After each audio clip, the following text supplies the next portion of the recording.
The auction block stank of fear and desperation. Dozens of species from across the Keltharian Empire stood chained beneath the crimson suns of Vexor Prime, their bodies marked with identification brands that glowed a sickly green. Among them stood Marcus Chen, the only human in a sea of alien flesh. The Keltharians had found Earth 3 cycles ago, a primitive world they'd called it, ripe for exploitation. They'd taken what they wanted: resources, specimens, slaves. Marcus had been a construction engineer in Seattle. Now he was merchandise lot number 847. "This one," barked Overseer Zethcon, his forearms gesturing at Marcus with disgust. "Weak physiology. No natural armor. Slow regeneration, but it has opposable thumbs and can follow complex instructions." He paused, mandibles clicking. "Minimum bid, 50 credits. Lord Vornath, a minor noble of the 7th House, purchased Marcus for 75 credits, less than the cost of a decent meal in the capital. The human's eyes, however, held something the Keltharian didn't recognize. It wasn't fear or resignation. It was calculation. The obsidian mines of Krythos Moon were a death sentence for most slaves. The brittle rock formations required delicate extraction to avoid catastrophic collapses, yet the Keltharians pushed their workers mercilessly. Most species lasted 3 months. Marcus lasted 3 days before he started changing things.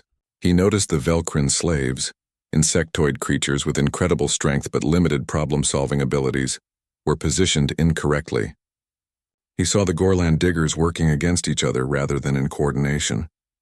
During the rest period, Marcus began to speak with them, using the crude trade pidgin that developed among slaves. "You're strong," he told Kresh, a massive Velcrin who'd lost an antenna to a cave-in. "But strength without direction is wasted. Tomorrow, follow my signals." Kresh could have crushed the fragile human with one claw. Instead, something in Marcus's voice, a certainty, a confidence that had no business existing in a slave, made him nod. Production in Section 7 increased by 30% within a week. The human coordinated the slaves like instruments in an orchestra, each playing to their strengths. Collapses decreased. Injuries fell. The overseers noticed. "The human has value," Overseer Greth reported to Lord Vornath. "It organizes the others." "Then make it a shift supervisor," Vornath replied dismissively. "Give it an extra ration." Marcus became the first slave in Keltharian history to hold a supervisory position.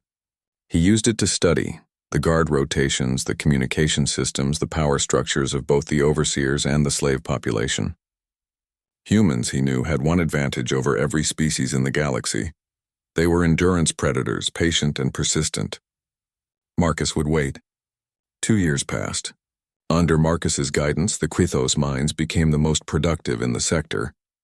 Lord Vornath's wealth and influence grew, and with it his ambitions. He purchased more slaves, and Marcus trained them all. He learned their languages, their cultures, their grievances. He built not just a workforce, but a community, a family. Then came the Succession War. When the Emperor of the Keltharian Empire died without a clear heir, the noble houses turned on each other like starving beasts. Lord Vornath saw his opportunity for advancement and mobilized his forces, but his military was small. In desperation, he did the unthinkable. He armed his slaves and offered them a deal: fight for him and earn your freedom. Marcus stood before 5,000 slaves of 100 species.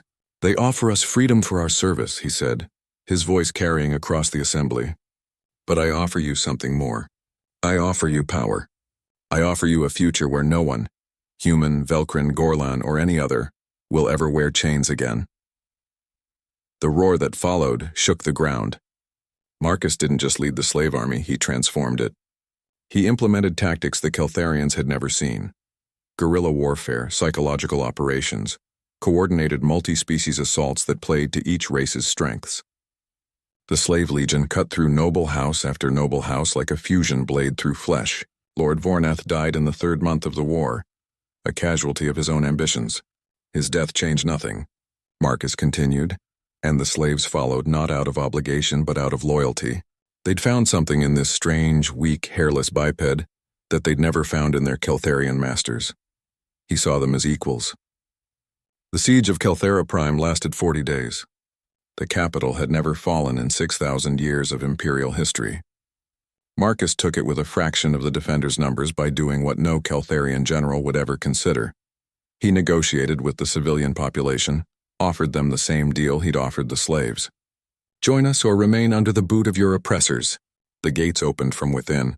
They found the imperial throne empty, the last claimants having fled or perished.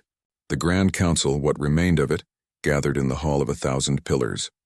They'd expected to negotiate terms of surrender, perhaps installation of a puppet emperor. Instead, Marcus walked in alone, still wearing the tattered remains of his slave garments beneath his armor. "I did not fight this war to replace one tyrant with another," Marcus said, "but I will not allow this empire to fracture into chaos, spawning 100 warlords who will enslave 100 more worlds." He looked at each council member. "You have a choice. Acknowledge me as emperor and help me build something better, or step aside for those who will." The silence stretched. Then Councillor Methra, eldest of the surviving nobles, lowered her head. "The empire has always belonged to the strong. We took you as a slave because we thought you weak." Her mandibles clicked in what might have been laughter or resignation. "We were blind. I acknowledge Emperor Marcus Chen." One by one they knelt. The coronation was unlike any in Keltharian history. Representatives from every slave species stood alongside the nobility. The crown, when placed on Marcus's head, felt heavy, but he'd carried heavier burdens in the mines. "This empire was built on suffering," Emperor Marcus Chen declared to the assembled masses. "That empire is dead. We will build something new, something better, not an empire of masters and slaves, but of citizens. It will be hard. Many of you will hate me for the changes to come, but I was a slave and now I am your emperor. If I can rise this far, then no one in this empire can say their birth defines their destiny." The cheers echoed across the capital and beyond, carried by broadcast to 1,000 worlds. The human who'd been worth 75 credits had become priceless. Word count 1124.